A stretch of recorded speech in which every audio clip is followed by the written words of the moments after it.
কোথায় পালাচ্ছিস? তোকে তো এবার আমি ছেড়ে দেবো না। যে করে হোক তোকে ধরে আমার অন্দর মহলে নিয়ে যাব, আর তোকে নিয়ে আমি সারাটি রাত আনন্দ ফুর্তির উপরে কাটিয়ে দেব। আমার ওই নাচ মহলে তোকে নাচতে হবে, তোকে নাচতেই হবে। আর না নেচে তুই যাবি কোথায়?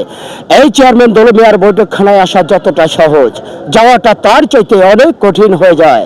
নাচো সুন্দরী, নাচো।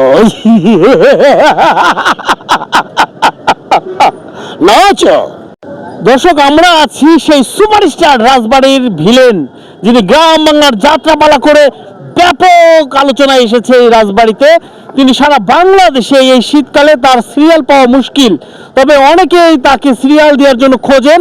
আজকে আমরা তার স্ক্রিনে নাম্বার দিয়ে দেব, আপনারা তাকে কল করলেই আপনার গ্রাম বাংলায় গিয়ে তিনি ভিলেনের চরিত্রে, অর্থাৎ বিরহ এবং উৎসব, সেই সাথে উত্তেজিত সবকিছু মিলে একটা চমৎকার তিনি অভিনয় দেখিয়ে আপনাদেরকে আসবেন। আমরা ভাইয়ের সাথে কথা বলবো। ভাই, কেমন চলছে আপনার দিনকাল, একটু জানান।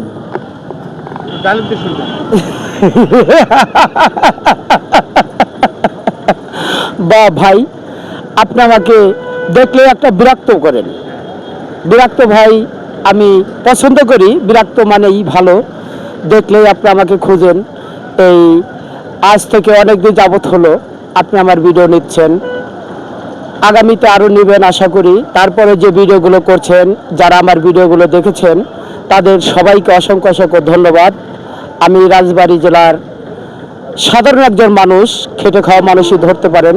তারপরে অভিনয় জগতে আমি কিছুটা আপনাদের মাঝে তুলে ধরার চেষ্টা করেছি। যদি আপনাদের সবাই ভালো লেগে থাকে তাহলে আজ এই জেবি নিউজকে আপনারা সবাই সাপোর্ট করবেন এবং সোহাগ ভাইয়ের সঙ্গে থাকবেন।